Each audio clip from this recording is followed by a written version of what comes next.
Bonjour à toutes et à tous, bienvenue, c'est Smart Impact, l'émission des entreprises à impact positif. Voici le sommaire, c'est Stéphane Le Gentil, le directeur général de Sofiac France, qui sera l'invité du grand entretien tout à l'heure, 26 minutes. On parlera d'investissement, on parlera de financement, de la décarbonation des entreprises.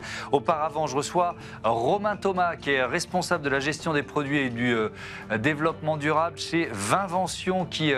vous verrez, réinvente les bouchons en réduisant leur impact carbone. Dans notre débat, on verra quelles sont les corrélations, les liens entre dérèglement climatique et santé mentale, grâce à une étude menée par Generali et l'Institut Mondor. Et puis dans notre rubrique consacrée aux startups éco-responsables, je vais vous présenter Routine avec ses vélos électriques qui ne tombent pas. Ils sont notamment conçus pour les personnes en situation de handicap. Voilà pour les titres, c'est l'heure de Smart Impact.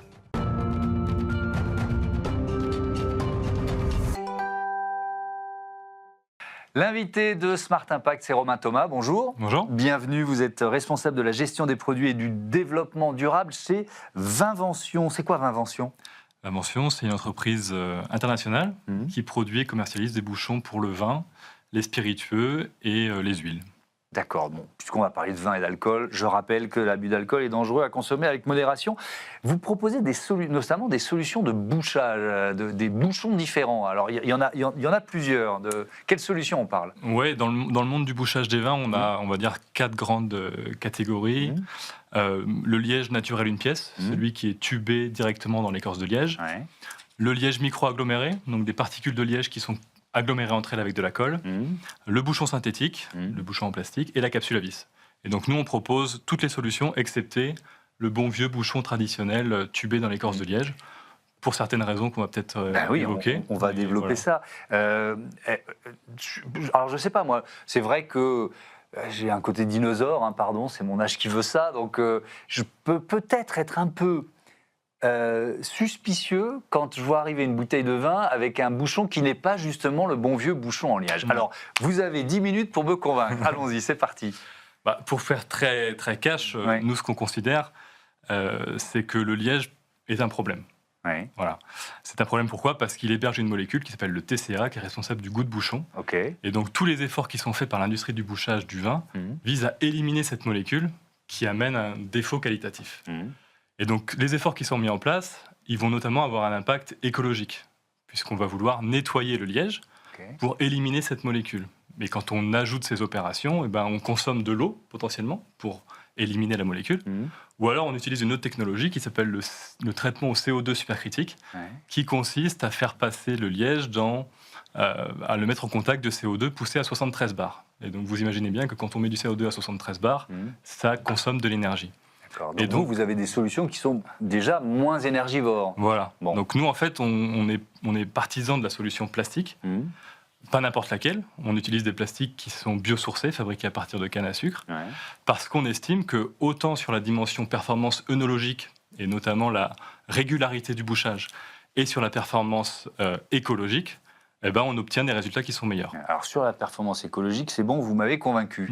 Après, sur la conservation du vin, ça fonctionne aussi bien ? Oui, parce qu'en fait, l'idée quand on utilise... Il y a une idée de... Pardon, je crois, je ne suis pas un spécialiste, mais il faut quand même que ça circule, que l'air circule. Quoi. Donc le bouchon, il a un rôle dans l'évolution du profil aromatique du vin. Et donc, un des problèmes qu'on rencontre avec les solutions à base de liège, c'est que cette évolution, elle va être aléatoire, puisque le liège est un matériau naturel par définition, et donc chaque bouchon est légèrement différent l'un par rapport à l'autre. Le fait d'utiliser une solution plastique avec une technologie qui est extrêmement stable, qui s'appelle l'extrusion, pour ce qui nous concerne, permet de proposer aux vignerons un bouchon qui est exactement le même au sein d'un même sac, du premier au dernier. Et donc, si c'est le même, il apporte la même quantité d'oxygène dans le vin, et donc le vin évolue exactement de la même façon, année après année. Il y a des bouchons, alors vous les avez sans doute cités, mais qu'on appelle des bouchons micro-naturels. C'est quoi un bouchon micro-naturel ? Un bouchon micro-naturel, c'est un bouchon à base de liège, mais qui n'utilise pas de la colle, mais qui utilise un liant biodégradable pour agglomérer entre elles les particules de liège. Et donc ça fait partie des bouchons que vous proposez ? Nous, c'est notre philosophie, c'est-à-dire qu'on ne propose pas de bouchons micro-agglomérés qui utilisent de la colle, on propose des bouchons micro-naturels qui utilisent ce liant biodégradable, donc c'est une version plus écologique, plus respectueuse de l'environnement du bouchon de liège. Bon. Donc il y a le principe de départ, on a bien compris, puis ensuite il y a l'évolution. Est-ce que vous continuez de faire évoluer les bouchons que vous proposez, effectivement, le sourcing du plastique pour les bouchons en plastique, pour que, même si votre impact est déjà plus faible, je l'ai bien compris au départ, pour améliorer encore cet impact. Est-ce que ça fait partie de l'innovation, de la recherche et développement d'une entreprise comme la vôtre? Quand on parle d'un bouchon, il y a 3 grandes dimensions, en fait. La performance, le développement durable et l'esthétique. Donc on travaille sur ces trois leviers à différents niveaux. Pour ce qui est du développement durable, on a effectivement la solution la meilleure du marché sur l'empreinte carbone, c'est la base de canne à sucre. Et puis on a développé par exemple récemment une solution où on vient collecter des plastiques marins et par certaines technologies, on les transforme en un plastique à nouveau apte au contact alimentaire. Et donc là, c'est pareil, ça peut intéresser certains vignerons qui ont une sensibilité vis-à-vis de la protection des océans, par exemple. Vous êtes un des leaders mondiaux ou le leader mondial? On est le 2e producteur mondial en volume. D'accord. Est-ce que ça vous oblige à une forme de vertu supplémentaire? Vous voyez ce que je veux dire? Est-ce que vous vous sentez plus observé? Oui. On est plus observé parce qu'on est le 2e, donc on est parmi ceux qui sont les plus regardés, mais surtout parce qu'on propose une solution plastique qui est notre cœur de gamme, et forcément dans l'imaginaire collectif, le plastique est moins bon que le liège. Donc on a ce devoir et cette nécessité d'être encore plus rigoureux scientifiquement sur toutes les analyses qu'on va faire, que ce soit des analyses d'empreinte carbone, notamment, de recyclabilité et autres. Alors, on va parler de consommation et on évoquera la baisse généralisée de la consommation de vin dans le monde, mais peut-être une première question un peu d'ordre culturel. Est-ce qu'il y a, en fonction des pays, des réticences à adopter le bouchon plastique plus fortes que d'autres? Oui, il y a surtout certains pays qui ont complètement basculé vers la capsule à vis. Donc ils ne se posent même plus la question de savoir si le liège est mieux que le plastique ou inversement. Pour eux, la solution idéale, c'est la capsule à vis. C'est le cas en Allemagne, en Nouvelle-Zélande, par exemple, en Australie. Capsule à vis, quand même, conservation et maturation du vin un peu... C'est une approche différente, c'est-à-dire que c'est très fermé, très hermétique, et donc on est sur quelque chose qui va complètement fermer le vin. Voilà. Mais l'idée des vignerons dans ces pays-là, c'est la sécurité, la tranquillité d'esprit. Après, la réticence vis-à-vis des solutions plastiques, en France, il y a quand même un plastic bashing qui est très fort. Maintenant, voilà, nous, notre rôle, c'est de prouver justement que bien que ce soit une solution plastique, elle est vertueuse et elle est surtout meilleure pour le vin. Et ça, on arrive plutôt bien à le faire, puisqu'on doit faire en France 600 millions de bouchons. Consommation mondiale de vin qui baisse, je le disais. Vous le ressentez forcément, vous, dans votre business? Oui. Depuis 2017, on a une consommation en France qui baisse de l'ordre de 3% par an, tous les ans. Sur toutes ces années, ça fait quand même des volumes qui sont significatifs. Les conséquences, naturellement, c'est de l'arrachage de vignes.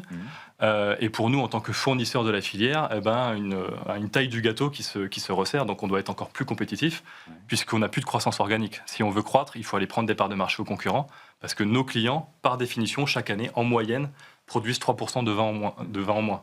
Donc voilà, on démarre l'année avec un volume de -3, déjà. Est-ce que ça veut dire qu'il faut forcément se tourner vers d'autres, alors vous dites vins et spiritueux, c'est-à-dire d'autres alcools, d'autres produits pour lesquels il faut aussi des bouchons? Oui, il y a différentes options qui s'offrent à nous. Effectivement, nous, on a pris le parti d'aller explorer le secteur des vins effervescents, donc les bulles. Voilà, on a sorti un bouchon dédié aux vins effervescents il y a 1 an et demi. Voilà, donc là, c'est un marché totalement vierge pour nous. Effectivement, on étudie de près le marché des spiritueux qui ont des besoins en bouchage qui sont légèrement différents. Et puis après, voilà, il y a la technologie de l'extrusion qu'on utilise nous pour produire les bouchons. On doit réfléchir aussi à savoir si on peut l'utiliser potentiellement dans d'autres industries, mais là, c'est un autre métier et c'est plus compliqué. Est-ce que le secteur viticole, c'est un secteur de tradition et ça c'est une vraie qualité, mais est-ce que c'est aussi un secteur qui a un peu de mal à évoluer, notamment en France? Est-ce que vous avez ce sentiment-là? Oui, il y a toujours une crainte d'aller trop loin dans l'innovation. Voilà, on le voit. Après, nous, ce qu'on peut dire, le message qu'on peut faire passer, c'est que ceux qui prennent des risques, en général, sont récompensés. Je vous ai parlé tout à l'heure de ce bouchon qui est fabriqué à partir de plastique marin, collecté à proximité des océans. Donc là, il y a un storytelling qui est énorme à faire. Les clients qui ont fait le choix d'aller vers ce bouchon-là, en ont eu des bénéfices significatifs. Je pense notamment à une cave que je peux citer, la cave coopérative de Tutiac, qui nous a fait confiance.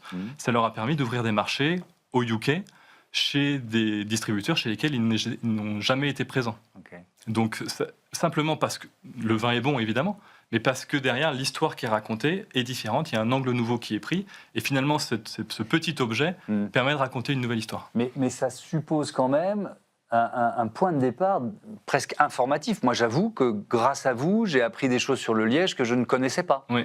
Ça fait partie de vos axes de développement, ça ? Ouais, c'est toute la difficulté, en fait. Oui, parce que c'est critiquer un produit concurrent.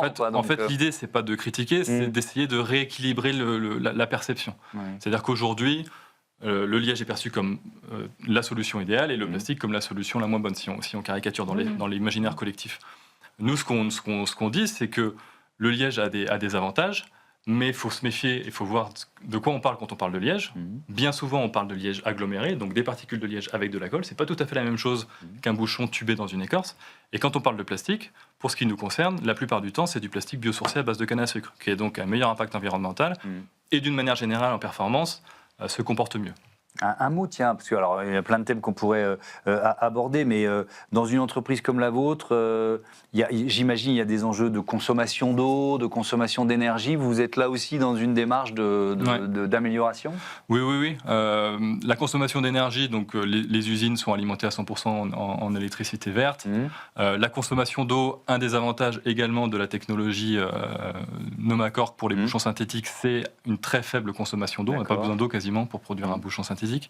Voilà, on continue à regarder ce qui est faisable.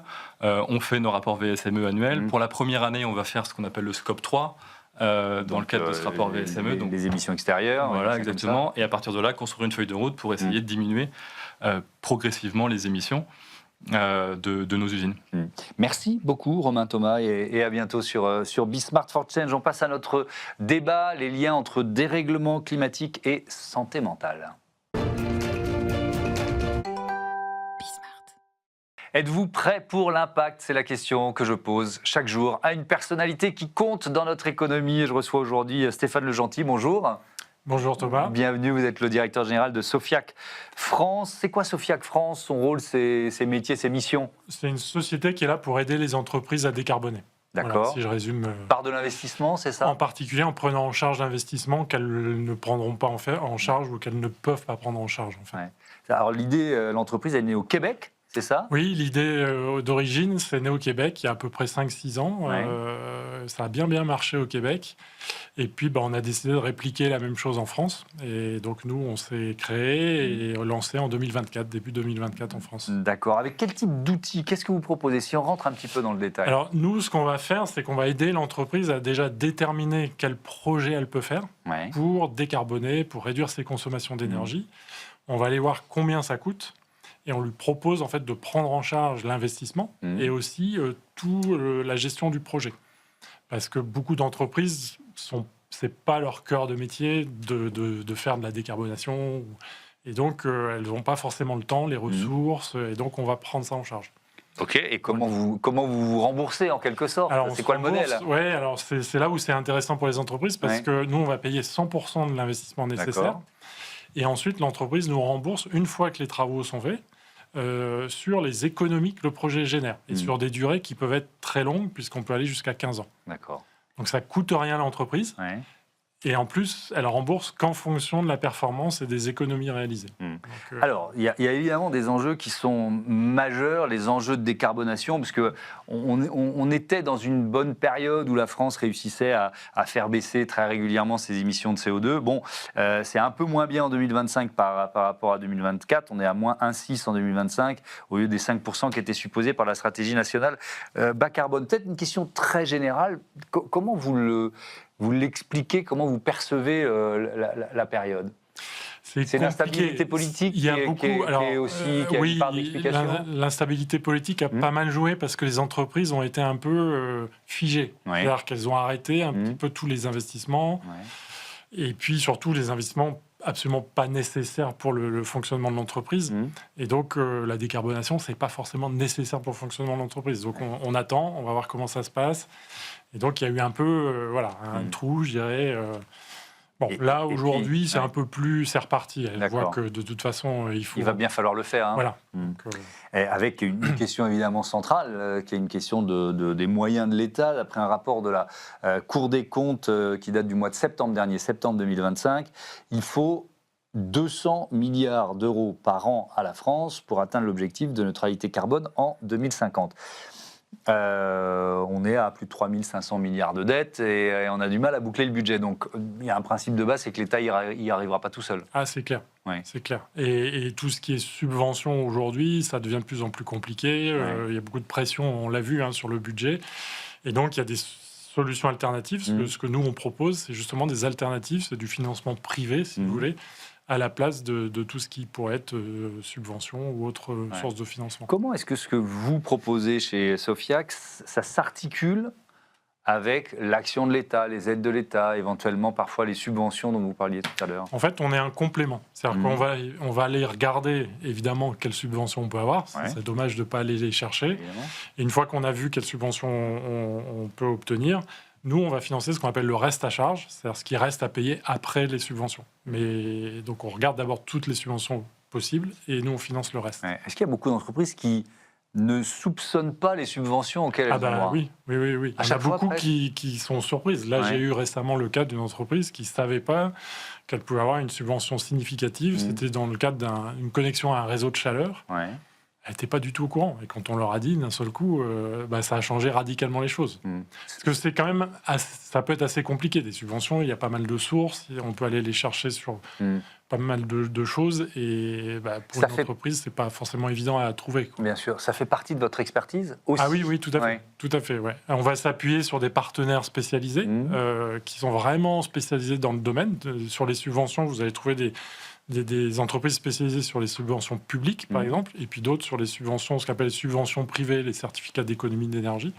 Et eux sont vraiment des spécialistes. Et nous, on les fait jouer. Vous les intégrez dans votre proposition, d'accord. Voilà, pour que le client en bénéficie complètement. Ça peut aller jusqu'à quel montant? Et puis ensuite, on va vraiment revenir sur le détail de ce que vous proposez. Mais ça peut aller jusqu'à quel pourcentage de l'enveloppe globale? Alors, ça peut être très important, mais en général, quand c'est très important, c'est pas des très grosses choses.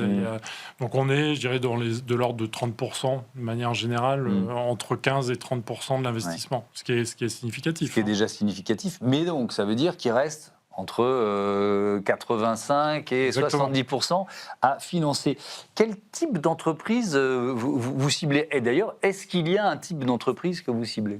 Alors, on cible les entreprises du secteur privé, grosses PME, ETI, et puis filiales de grands groupes, si vous voulez. En fait, nous, on a besoin que l'entreprise consomme quand même pas mal d'énergie pour que notre investissement et de l'impact, en fait. Donc, on ne va pas aller chercher les toutes petites entreprises. On va aller chercher les entreprises qui consomment au moins 1 million d'euros d'énergie par an, tout confondu. Voilà. Vous avez commencé à répondre tout à l'heure, mais sur quelle durée? Ça peut aller jusqu'à quelle durée la récupération, le remboursement par des économies d'énergie? C'est entre 10 et 15 ans, de manière générale. Voilà. Donc, et plus on peut étendre loin, plus le projet peut être ambitieux pour le client. Parce que si on peut, quand on rembourse sur 15 ans, on peut faire un plus gros projet au départ. Il faut taper gros dès le départ, vous voyez ce que je veux dire? Parce que en vous écoutant, je réfléchis à un autre domaine qui est le domaine des particuliers, ma prime rénov, est-ce qu'on fait des petits gestes ou une rénovation d'ensemble? Est-ce que alors c'est pas exact, c'est pas la même chose, mais est-ce que quand vous engagez comme ça une discussion avec une entreprise, vous leur dites, écoutez, il faut y aller à fond tout de suite parce que ça vous permettra d'avoir des gains en économie d'énergie plus rapides? Exactement, c'est le but. Souvent, l'entreprise a une idée d'un projet qu'elle voudrait faire, etc. Mais on en trouve plein autour. Par exemple? Ça peut être, je sais pas, une entreprise qui va changer sa chaudière pour des pompes à chaleur. Puis en regardant, on s'aperçoit qu'on peut faire de la récupération de chaleur, qu'on peut changer les éclairages pour mettre des LED, qu'on peut faire... Et donc, on va essayer de grossir le projet au maximum pour que l'impact soit le plus important possible.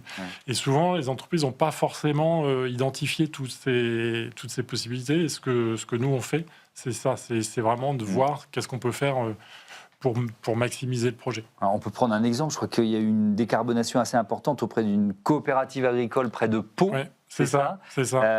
Racontez-moi, c'était quoi le défi d'origine, quoi? En fait, c'est une grosse coopérative agricole qui s'appelle Euralis, qui est basée à l'Escar, juste à côté de Pau. Ouais.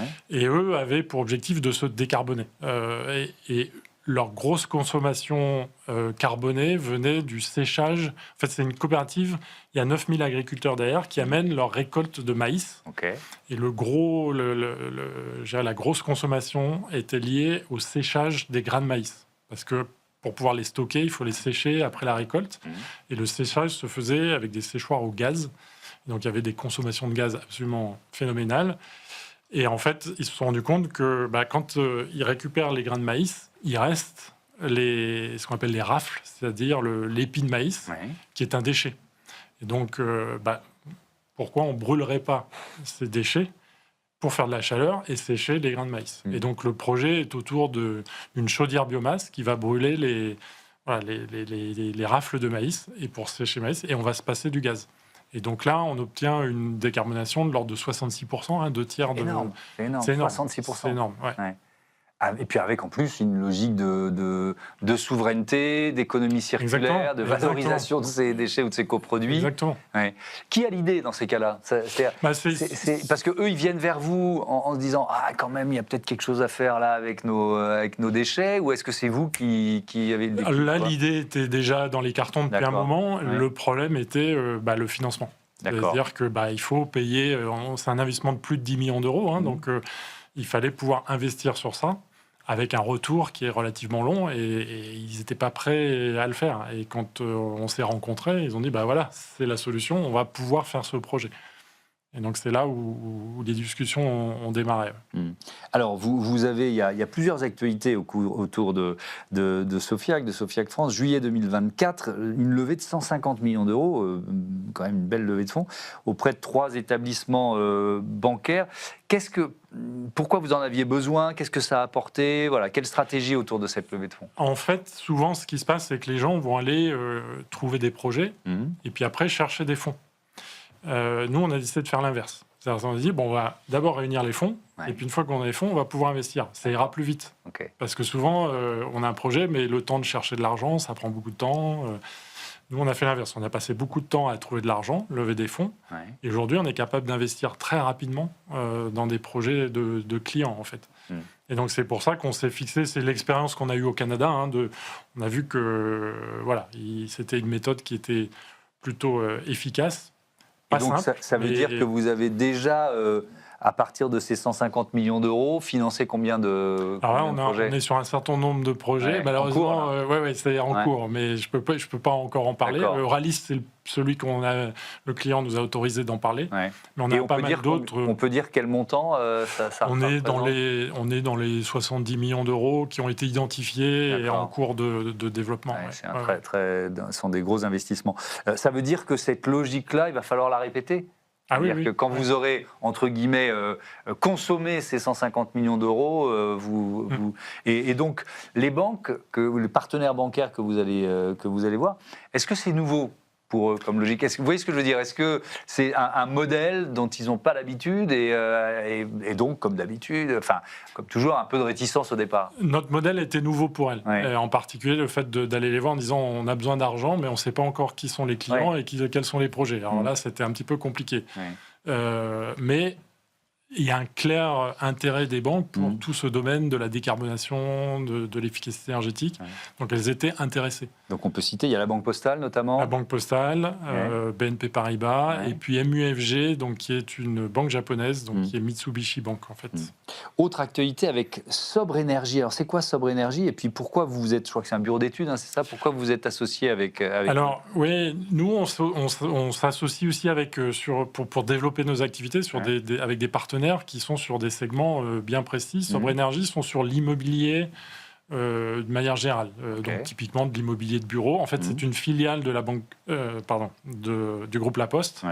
La Poste ayant plus de 10 000 bâtiments en France. Ils s'occupent des bâtiments de La Poste. Et donc, ils ont développé des solutions pour pouvoir identifier dans les bâtiments les consommations d'énergie d'abord, et ensuite tout ce qui est moyen de réduire ses consommations. Et ensuite arrive le problème du financement. C'est là où nous on arrive. C'est là que vous êtes la brique supplémentaire, quoi, en quelque sorte. Ouais. C'est venu d'eux ou c'est venu de vous ? On s'est rencontrés et puis on a vu que on était assez complémentaires. Et c'est souvent le cas. Eux avaient des projets qu'ils avaient déterminés chez des clients où le client leur a dit c'est intéressant mais on n'a pas l'argent. Et puis donc voilà, c'est là où on a vu que c'était assez complémentaire nos activités. Il y a un exemple de projet commun là sur lequel vous êtes et dont vous pouvez parler ? En cours, mais malheureusement. C'est trop tôt. C'est trop tôt. Ouais. Bon, ok. Alors vous savez, il y a un principe dans cette émission, c'est que l'invité du Grand Entretien pose une question à celui ou celle qui lui succède la semaine suivante. À votre place, la semaine dernière, il y avait Sébastien Fraisse, le président d'Indigo Group. On l'écoute. Bonjour Stéphane, une question puisque vous proposez d'assister les entreprises dans la réduction de leurs émissions carbone dans leurs bâtiments. Il y a beaucoup d'entreprises qui réalisent leurs activités dans des bâtiments qui ne leur appartiennent pas. Et donc il y a un propriétaire, il y a un locataire, acteur économique. Comment vous arrivez à réconcilier des approches et des intérêts qui peuvent quand même à certains moments diverger ? Est-ce que ça vous arrive souvent, ça ? C'est une très bonne question. D'avoir un propriétaire, un locataire surtout dans actif, le domaine immobilier. Typiquement des bureaux. Aujourd'hui, tout le monde loue des bureaux, mais rares sont les propriétaires qui occupent leurs bureaux. Et donc, on se retrouve dans beaucoup de cas avec cette dualité entre le bailleur et le locataire. Mais il y a quand même quelque chose, c'est que le propriétaire du bâtiment a un intérêt à faire monter la valeur verte de son bâtiment, de faire que son bâtiment, et surtout aujourd'hui, où louer des bâtiments de bureaux est devenu compliqué, si le bâtiment est plus vert, il consomme moins, etc., il va attirer des locataires. Et de l'autre côté, le locataire, lui, a un intérêt à payer moins cher son électricité, son gaz, etc. Donc, il a un intérêt à avoir un bâtiment qui est plutôt efficace.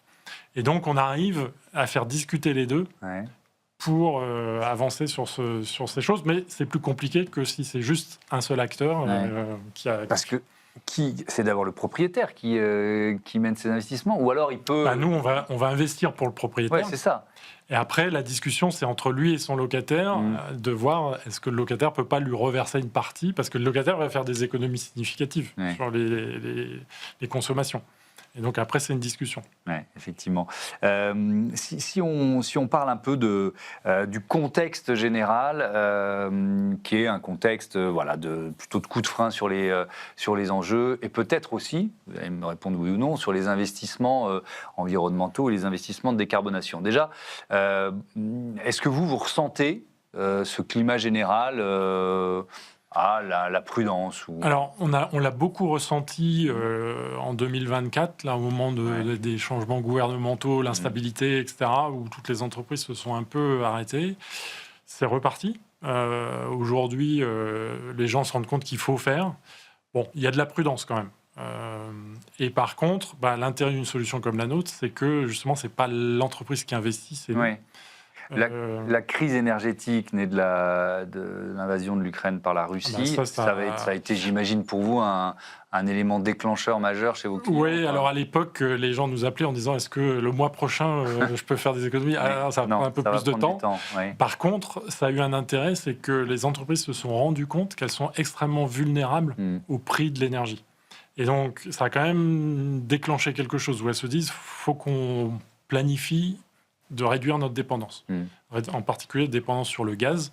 Voilà. Et donc, il y a beaucoup de projets autour de je vais réduire ma consommation de gaz, j'électrifie mes process, je remplace des chaudières par des pompes à chaleur, en se disant, si le marché devient instable au niveau du gaz, je suis un peu plus protégé en faisant ces projets-là. Le meilleur argument, quand vous cherchez à convaincre une entreprise, un client, c'est d'abord l'argument économique, j'imagine. C'est principalement. On peut parler d'engagement environnemental, de marque employeur, de marque entreprise, de feuille de route RSE, mais c'est d'abord combien ça va me coûter et combien je vais économiser. Oui, alors il y a quand même les entreprises qui ont décidé de décarboner, qui vont à marche forcée. Par contre, il faut que le projet soit rentable. C'est-à-dire qu'elles ne vont pas le faire comme ça, juste. Mais on trouve des solutions. Et le cas de Rallis est très parlant, c'est que ça leur coûte moins cher de faire comme ça, parce que les rafles de maïs, elles leur coûtent rien, alors que le gaz, elles le payaient. Et donc, il y a des projets qui sont évidents et qui vont coûter moins cher à faire aux entreprises. Est-ce qu'il y a une garantie, c'est-à-dire que pour les entreprises, pour vos clients, vous garantissez un certain nombre d'économies d'énergie post-travaux enfin voilà, comment vous les rassurez en quelque sorte? Le principe est effectivement ça, c'est qu'on va faire un projet où on garantit le niveau d'économie, ce qui fait qu'on garantit finalement ce qu'elles vont avoir à payer, et on garantit qu'elles ne paieront pas plus que ce qui est prévu. Il y a des bonnes ou des mauvaises surprises par rapport à la feuille de route initiale? Non, il n'y a pas de mauvaise surprise. C'est-à-dire que nous, on passe beaucoup de temps à vraiment s'assurer que ça va fonctionner. Après, c'est pas, si vous voulez, vous remplacez une ampoule qui consomme un certain wattage par une autre, l'économie sera là, quoi qu'il arrive. Donc en fait, si vous voulez, c'est assez logique. L'aspect fluctuant, ça peut être sur le prix de l'énergie, de certaines sources d'énergie par rapport à d'autres. L'électricité, par rapport au gaz, etc. Donc ça, par contre, ça reste une responsabilité du client. C'est-à-dire qu'aujourd'hui, le client, c'est lui qui achète son énergie, c'est lui qui porte ce risque. Là, on ne change pas la répartition des risques. Ça reste un risque client. Nous, ce qu'on lui garantit, c'est la réduction en volume d'électricité ou en kilowattheures d'électricité, en mètres cubes de gaz. Par contre, le prix de l'énergie reste son risque comme ça l'est aujourd'hui. Je vais vous citer, décarboner, ce n'est pas renoncer à la croissance, c'est choisir une croissance compatible avec le climat. Pour moi, c'est une évidence, mais pourquoi il faut encore le répéter? Il faut encore convaincre là-dessus? Oui, parce que ça peut être mal compris. Il y a beaucoup de gens qui ne comprennent pas forcément ce que le terme décarbonation veut dire. Ça peut avoir une connotation un peu négative. Ah bah oui, mais si on décarbone, donc ça veut dire réduire notre production. Non, c'est pas réduire votre production, c'est faire autrement. Il y a besoin de l'expliquer quelquefois. De plus en plus, les gens le comprennent, mais c'est pas toujours le cas. Oui, avec une forme de combat qui est aussi un combat politique. Quand on a un président américain qui fait sa campagne avec le drill, baby drill, fort, bébé, fort, donc il est dans le contre-discours finalement par rapport au vôtre. Oui, mais on n'est pas... Encore une fois, les entreprises se sont rendues compte de leur dépendance au gaz, aux énergies fossiles. Et donc, il y a quand même des plans qui se mettent en place. Il y a pas mal de choses qui... Et pour ça... ce qui s'est passé les dernières années ont vraiment fait comprendre aux gens attention, quoi. Mais oui, je suis d'accord avec vous, mais j'ai quand même un bémol ou un doute sur l'engagement européen d'aujourd'hui. C'est-à-dire est-ce que vous vous sentez moins soutenu finalement par une législation européenne avec la loi Omnibus, avec le retour en arrière sur la CSRD, parce que finalement, une entreprise qui décarbone, elle va pouvoir rentrer dans son bilan financier, extra-financier, cette décarbonation. C'était aussi un argument, j'imagine, pour décarboner, notamment avec des clients qui peuvent être des grands groupes ou des ETI. Aujourd'hui, il y a moins d'obligations. Oui, ça a un petit peu relâché les choses. Les objectifs sont un peu moins stricts, mais nous, on voit quand même les entreprises. Elles savent qu'elles vont devoir y passer. Et la plupart du temps, elles se rendent compte que c'est financièrement intéressant. Donc, c'est peut-être moins rapide, mais ça y va quand même. Mais quand je parle de combat politique ou de combat culturel, est-ce que vous avez ce sentiment-là ? Et finalement de porter ça devrait être consensuel, vous voyez ce que je veux dire? Sauf que quand on a en face de nous des politiques qui presque diabolisent ceux qui engagent la décarbonation ou qui font de la préservation de l'environnement un combat, qu'on soit une entreprise ou un État, de fait, vous rentrez dans un combat politique ou culturel. Non, vous n'avez pas ce sentiment-là? Non, pas du tout. Non, c'est vrai? Non. On est sur vraiment... parce que souvent, les entreprises se rendent compte que si demain, elles veulent continuer d'être là, elles veulent pouvoir continuer à produire, il faut faire des choses. Et même si, politiquement... Je vous pose la question parce que vous êtes actionnaire de Team for the Planet. Qui est un mouvement collectif, justement, en faveur du combat contre le changement climatique. Déjà, pourquoi vous avez engagé cette démarche ? Team for the Planet, c'est quand même c'est la force d'un groupe avec de multiples contributeurs. Ouais. C'est si on se met tous ensemble à faire des petites choses, on arrive à faire des grandes choses en fait. Et moi, j'ai trouvé leur combat plutôt intéressant. Ils investissent dans des sociétés hyper innovantes, dans des solutions extrêmement intéressantes. Et personnellement, ça m'intéresse. Moi, je suis aussi un petit peu toutes les nouvelles technos qui sortent, etc. Et ils sont vraiment sur tous ces créneaux extrêmement intéressants. Est-ce que vous pensez... Alors, c'est des questions assez générales, mais en fait, quand on choisit une activité comme la vôtre, je trouve que c'est logique de se les poser. Là, vous parlez d'innovation, de technologie. Là aussi, il y a un débat entre ceux qui disent c'est la technologie qui va nous sauver, et puis ceux qui disent non, au contraire, il faut très clairement appuyer sur le frein en termes de consommation, etc., etc. On peut concilier les deux? Aujourd'hui, la technologie est là pour faire tout ce qu'on devrait faire en termes de réduction de consommation, etc. Et ça, depuis des années. Il y a les outils. Tout est là. Et, par contre, il y a effectivement, ça continue de se développer. Et régulièrement, il y a des nouveaux produits qui sortent, encore plus efficaces, ça continue. Mais voilà, si on se dit toujours, je vais attendre que ça arrive, il ne se passe plus rien. On peut faire aujourd'hui. Et demain, ça en fera même encore mieux, mais il ne faut pas attendre, en fait. Et alors, autre question, et vous êtes vraiment au cœur de cet enjeu-là, sur l'efficacité publique ou privée pour accélérer cette décarbonation et cette lutte contre le réchauffement. Vous pensez qu'un euro privé est plus efficace qu'un euro public? Nous, alors, chez Sofiac, on a de l'argent public et privé. Donc, on a déjà un mix des deux. Ouais. Difficile de dire. L'argent public, par les subventions, est très efficace, parce que nous, on s'en sert, et c'est des subventions qui sont extrêmement... pour les obtenir, c'est parfois très compliqué. Il faut vraiment montrer patte blanche, il faut montrer que le projet va beaucoup décarboné. Donc c'est efficace. Ce qui est plutôt bon signe. Ce qui est plutôt bon signe. Mais l'argent public n'est pas distribué n'importe comment. Ça couvre pas tout. C'est ce qu'on disait tout à l'heure. Et après, il reste tout le reste à financer. C'est une petite partie qui permet de subventionner, mais après, il reste le reste. Les deux sont nécessaires. C'est difficile de dire que l'un est plus efficace que l'autre. Mais avec quand même un argent public qui se raréfie. Oui. Notamment sur les enjeux environnementaux. Oui. Ça, c'est clair que les subventions qu'on a aujourd'hui, peut-être que dans quelques années, il n'y en aura plus. Votre modèle, il tient sans ces subventions? Ah oui, tout à fait. Ça vous arrive de financer 100% d'un projet? Ah oui. Il y a plein de projets où il n'y a pas de subvention. Typiquement,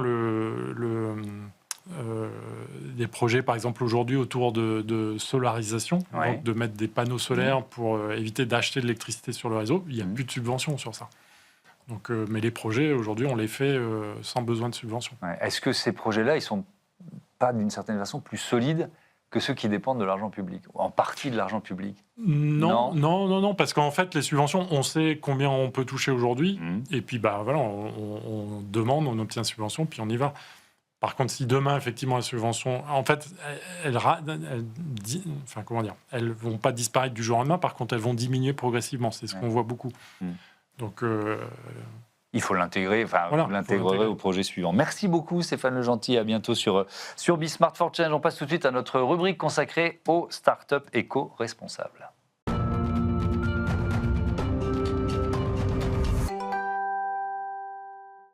Smart Ideas, vous le savez, c'est notre rubrique consacrée aux startups éco-responsables, socio-responsables. Vous allez le voir avec la bonne idée du jour qui est signée Laura Israël. Bonjour. Bonjour. Bienvenue, vous êtes co-fondatrice de Routine, créée en 2024 avec, je vais citer vos cofondateurs, Jean-Jacques Temprado, Christophe Dupuis, Mathieu Daguenet. Et avec quelle idée? Pourquoi vous avez créé Routine?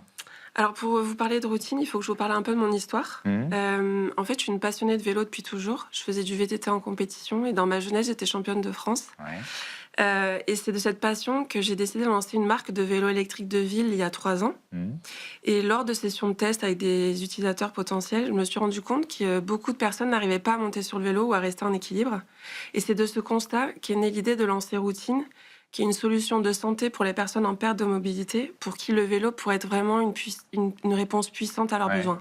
Et donc, vos vélos, ils tombent pas. Je dis ça de façon un peu simple, mais c'est l'idée? Oui, c'est tout à fait ça. C'est des vélos vraiment stables et sécurisants qui permettent vraiment de rassurer l'utilisateur pour qu'il puisse l'utiliser au quotidien sans contrainte et de façon ludique. Alors, comment on crée un vélo qui tombe pas? C'est quoi les caractéristiques des vélos routines? C'est un vélo à 3 roues, avec 2 roues à l'arrière, qui est pensé pour être hyper stable et très maniable en même temps.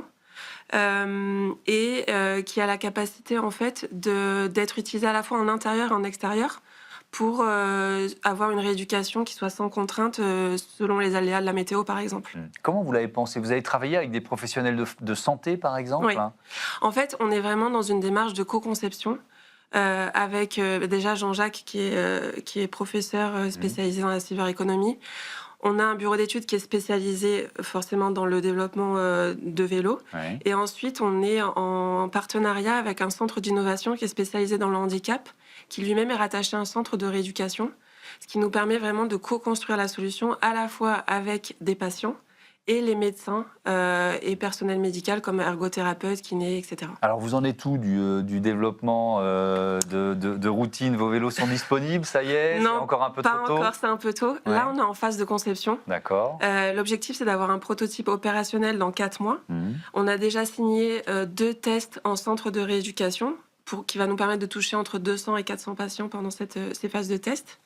Et comme je disais, le but, c'est de co-construire la solution pour qu'elle soit directement exploitable et pertinente à la fois pour les patients et les médecins. Avec quel type de partenariat qui permettent au projet, au vélo routine de commencer à rouler, de commencer à avancer? Premier partenariat, en fait, on a eu la chance de faire partie des 27 lauréats de l'appel à projet qui a été lancé par l'ADEME sur l'industrie du vélo. Donc on bénéficie d'un accompagnement à la fois financier mais aussi industriel et sur tous les sujets à impact. Et pour la partie industrielle, on sera accompagné de la Refactory de Renault. Donc c'est une usine qui est située à Flins, qui a été entièrement repensée autour de la circularité. Et on mettra en place notre ligne de production chez eux. D'accord. Est-ce que ce sont des vélos, je me dis, intelligents? Est-ce qu'il y a un peu d'intelligence embarquée, je sais pas, de capteurs, de ce qu'on peut imaginer, quoi? Ce sont en effet des vélos intelligents, mais d'intelligence simple à utiliser. Et en fait, l'une des grandes spécificités, c'est que l'assistance électrique s'adapte à la fréquence cardiaque de son utilisateur, ce qui permet vraiment d'encadrer la rééducation de façon simple et pensée pour la pathologie du patient. Donc en fait, le patient, lorsqu'il est sur le vélo, il n'a rien d'autre à penser que faire du vélo et prendre du plaisir. Est-ce que vous avez aussi travaillé le look, le style de vos vélos? Est-ce que ça vous semble être important aussi? C'est clé. Pour le coup, on a discuté avec les centres et c'est vrai que le regard des autres pour des patients en rééducation, c'est hyper important. Donc nous, on réfléchit pour que le vélo soit non stigmatisant et qu'il ait un design vraiment sympa, qui s'apparente à un vélo classique et qui soit en gros joli et agréable à utiliser au quotidien, qu'on a envie d'utiliser. Bon, si tout va bien, on le voit quand dans les rues? Je dirais en septembre.